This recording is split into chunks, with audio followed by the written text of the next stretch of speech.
A couple years ago, one of my closest friends relocated cross-country with his long-term girlfriend to work a job he couldn't refuse.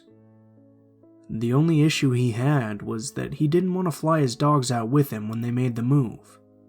They'd be staying in a hotel for the first month. He was also a bit reticent to fly them out due to health concerns for both pets.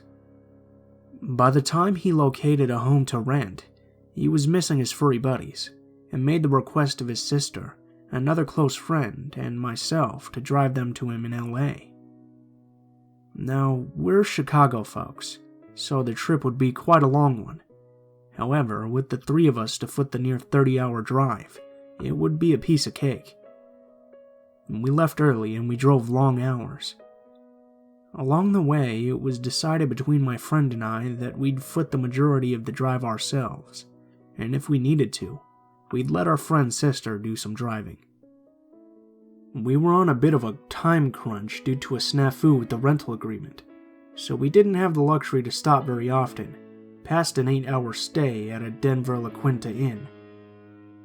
As for the journey itself, it was relatively smooth, barring getting pulled over right before entering Utah for driving 2 miles in the left lane of an empty highway.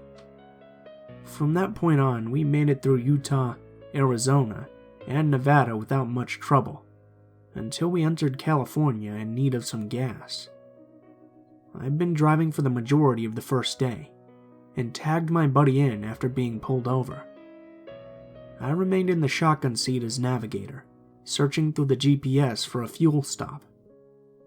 We kept our eyes peeled for road signs, and found we'd discovered a sign pointing to Yermo Ghost Town, or something along those lines, which had a mobile station. It was convenient too, as it was located almost directly off of the interstate. We rolled in on little more than fumes when we approached the pumps. Normally we let the dogs out at every rest stop, but having stopped not long before then, and with both dogs sleeping snugly in the back, I decided to pump gas without anyone else leaving the vehicle. My buddy pulled us up on the opposite side of a beat-up green sedan with a short, plump gentleman who just turned in to approach the shop. I noticed a few other hoopties at the pumps, all unoccupied. There were a couple of other cars parked up near the station. Most likely they belonged to the employees, so nothing seemed out of the ordinary. Until I swiped my credit card.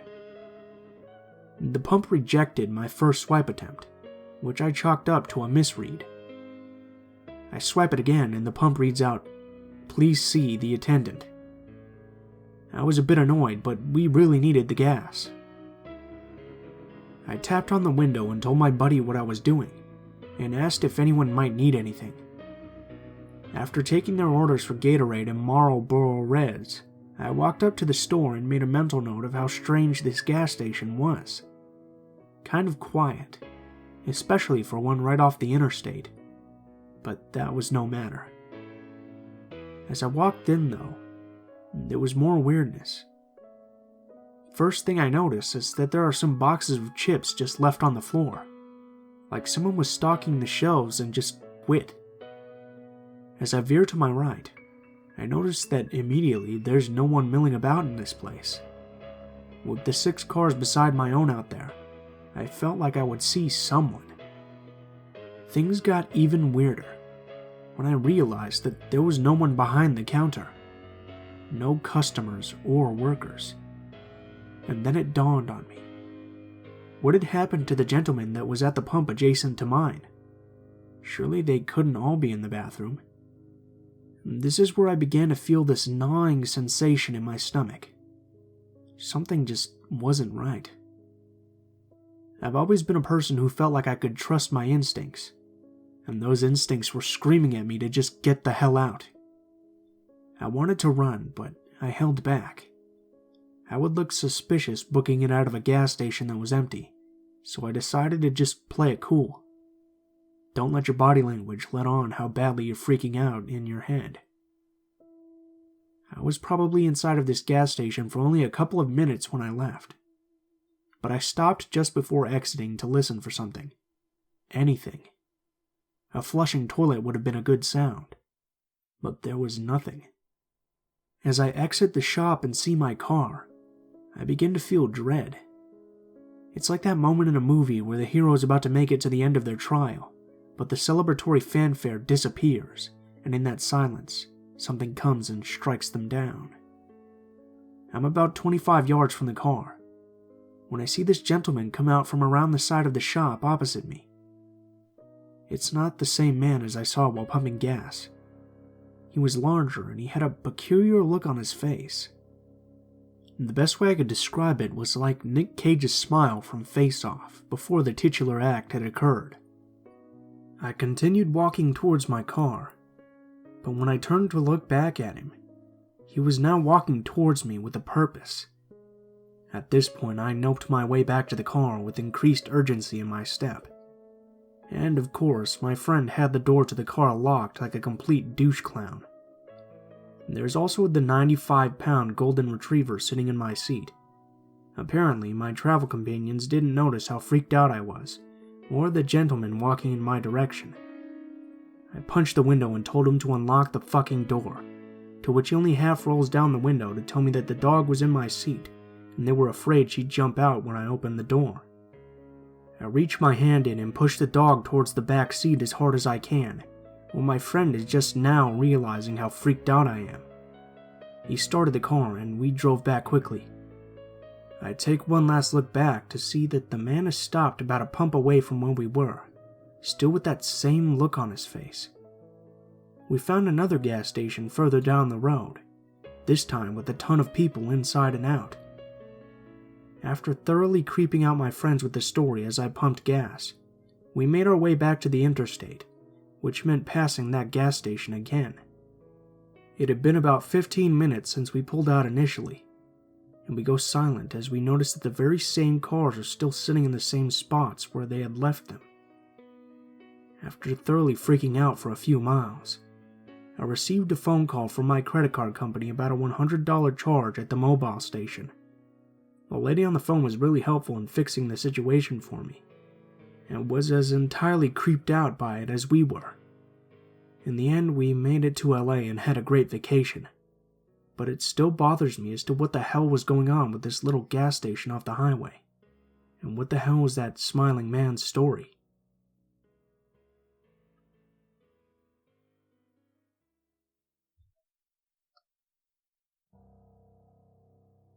About 3 weeks ago, my mom told my brother and I this story. It straight up gave me a yucky feeling. Sally is a lifelong family friend. She would frequently visit her friends and family in Oklahoma. We live in a small town in southern Ontario, Canada. Sally would drive, and she would drive straight 20 hours at least overnight to get from our town to another small town. She did this simply to save money, and obviously wanted to arrive as soon as she could. Now that you've got the little prelude, here's the actual story. About 30 years ago, she decided to head south on a visit. No big deal, she's done this a few times. So she packs up and heads out. At some point, after driving about 14 or 15 hours, she started to get pretty tired. Being as it was probably the 80s, it was a little safer, so she decided that she would stop at a rest stop. It was more of a traveler stop, my mom said, to sleep for a little bit and resume her drive first thing in the AM. She parks in a very well-lit and busy rest stop. She parks right by the lights, and felt at ease because there was an abundance of travelers stopping and going. At this point, she gets out for a bathroom break, comes back, and settles in her car. About then, an RV pulls up beside her, and an elderly couple gets out. The man asks her about coming from Canada. They strike up a little conversation. Nothing really odd. The couple talk to Sally for a little bit. They tell her that they're driving from the south, going north, and just needed to have a sleep for the night. They wanted to talk because they were unsure if a rest stop was okay to stop at, but seeing Sally there, they were at ease. They say a good night to each other and good trip, and the couple goes back to their RV.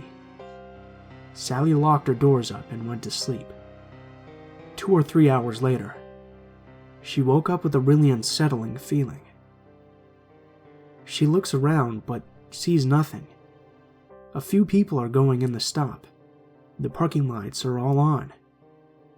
She assumes she's just feeling bad because she's tired, and a car isn't the best place to sleep in.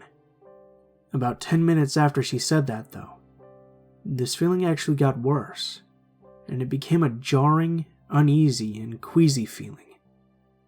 She sat back and tried to shrug it off, but this didn't work, and apparently every red alarm she had and instinct were telling her that she needed to go. She panics and starts her car and peels off. She doesn't care where. She just knew that she had to get away from there. So about 20 miles down the road, she finds a motel and a gas station/restaurant stop. She decides to see if she could get a room for what little money she has. At this point, she converses with the person in charge. He cuts her a deal as he doesn't want a young woman driving alone at night. She gets a key and pops into her hotel room and sleeps for the night. No issues, all in peace. At around 9 a.m. she woke up, showered and changed clothes, and decided to relax for a few. She turns on the TV, and what was on it actually gives me chills. There was a breaking story about an elderly couple killed in the middle of the night. The news showed the RV that Sally was parked next to, exact spot, and exact same rest stop. And she sees the fast food drink cup she had dropped on accident that had rolled under her car. Sometime during the night, a man had broken into their RV, killed them, and then left, presumably right before Sally had left herself. The man was never caught, and since then, Sally has stopped at hotels for the night and avoided all rest stops.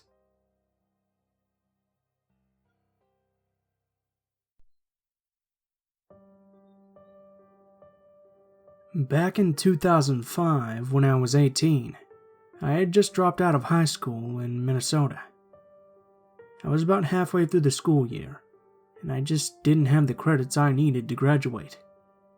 I had some mental health problems in my junior year, and was altogether frustrated with my life at this point in time. I was more concerned with drinking than I was with school. So I dropped out and bought a plane ticket, and went to live for a while with my cousin and his girlfriend in Washington State. They lived in a town about an hour north of Seattle. I also had some friends that were a year older than me living down there. I would occasionally drive down to the city to spend a few days with them, go to concerts and things like that.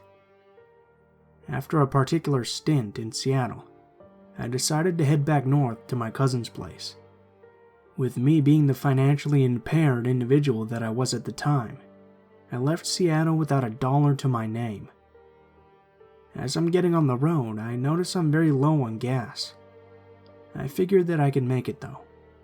But of course, about 20 miles short of my exit, the car that I'm driving begins to putter and gasp for more fuel. Lucky for me, I'm coming up to a rest area. So I pull in and go to the payphone to begin to call the very few contacts that I know in this state. I had no money, so I had to call collect. I get a hold of my cousin, and he happens to be about 3 hours away in his hometown, and drunk no less. No luck there, so I call his girlfriend, and she never answers.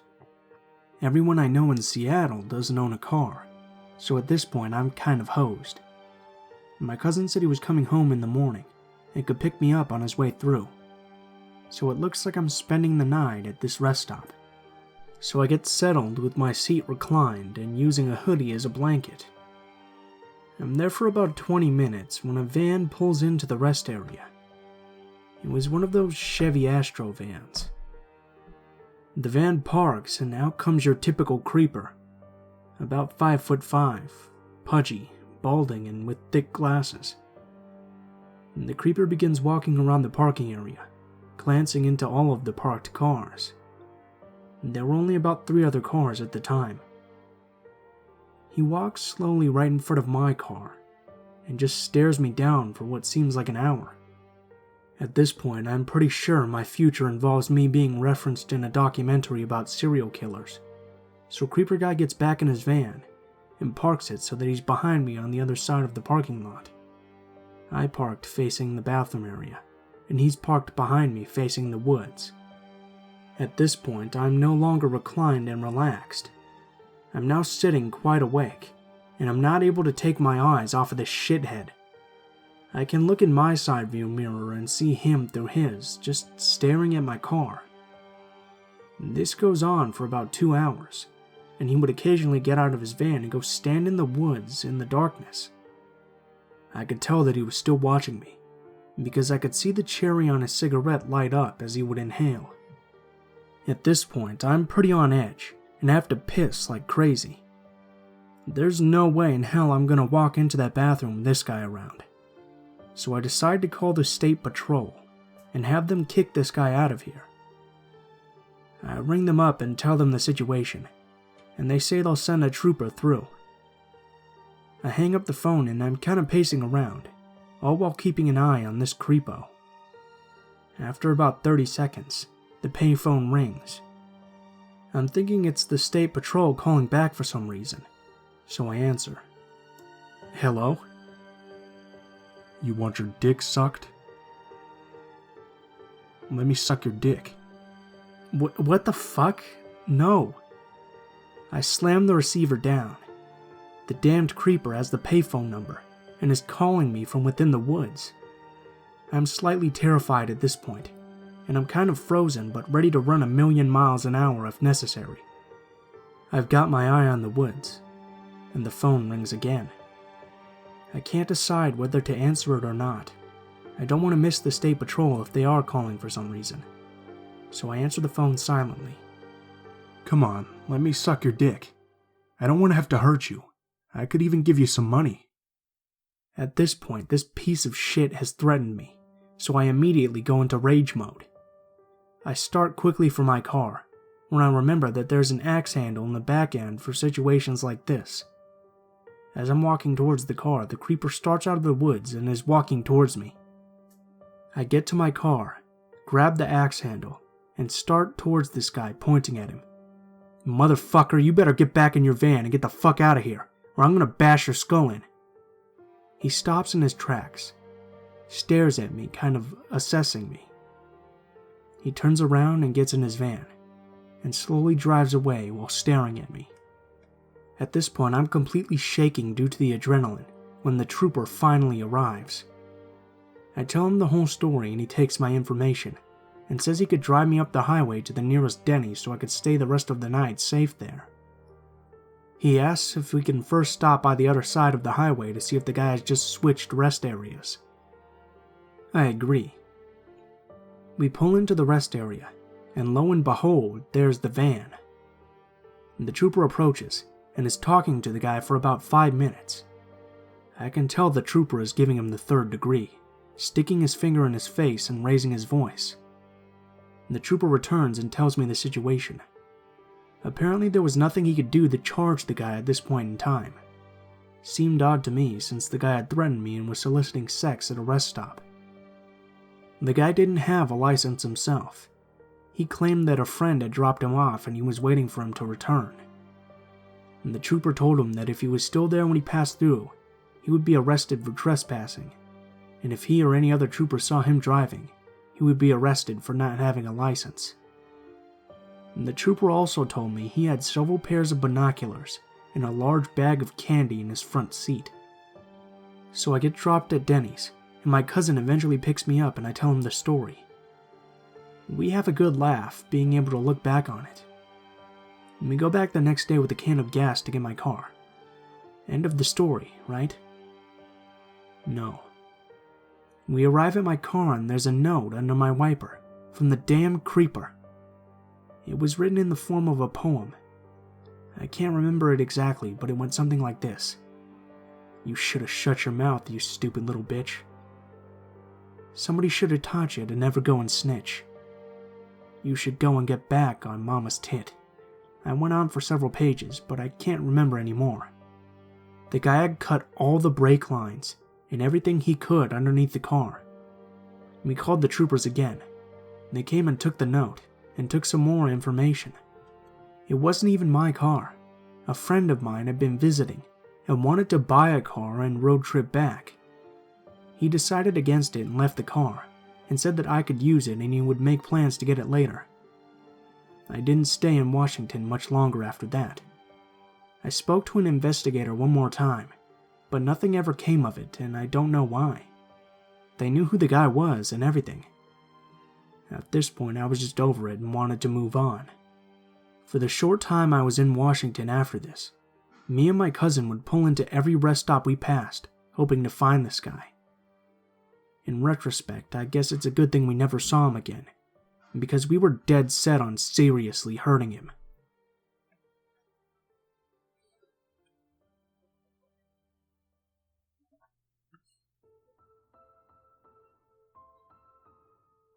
What is up, guys? It is Blue Spooky here, as always. I just wanted to thank you guys so much for watching, especially if you made it this far to the end here. I wanted to thank you guys so much for all the support you've been giving me. All of the positive comments and the feedback has been really great. I think that the last video I did with the sleepover stories was one of my most positively received videos that I've ever made. So that's pretty awesome, especially with everything that's been going on lately. We're almost at 70,000, so what I think I'm going to do is I'm going to make another special milestone video for 75,000 subscribers. Let me know what you guys might like to see for a little special video for 75,000 subscribers, because I have a few ideas, but I'm not really settled in on a particular one yet. Another thing I'd like to mention is that I'm sorry if my voice sounds a bit different in today's episode. The reason I haven't posted for the last few days, even though I've gotten better internet, is because I got spontaneously sick. And basically, if you didn't know, when I'm sick, it usually affects my nose quite heavily, and it makes my voice sound really nasally, like I'm trying to do a Steve Urkel impression. So, if my voice sounds a little bit different in today's episode, it's probably because I'm a little bit sick. So I apologize for that. If you guys liked the video, please feel free to leave a comment below and perhaps some feedback, or like, share, or subscribe if you feel so inclined. If you have a personal story you'd like to send in, or you'd just like to chat sometime, go ahead and take a look in the description below. There will be links to all of my social media accounts, including my Facebook, Gmail, and Twitter. You can go ahead and send me a message on any of those, and I'll try to include your story in a video as soon as possible. If you do decide to send in a story, please be sure to include in the tagline what the name of the story is, the theme if it has one, and how you'd like to be credited in the description of the video the story appears in. If you guys are curious about the music used in any of my episodes, the music is always listed in the description below. I always list it in the order which it appears, by name, and I have links to the artists as well if you'd like to check out more of their work. So if you guys are curious about the music, please go ahead and check in the description. Last but not least, as always, if you guys have any constructive criticism, please feel free to leave it in the comments below, as I'm always looking for new ways to improve the channel. Thank you guys so much for watching, and I hope you guys have an amazing day.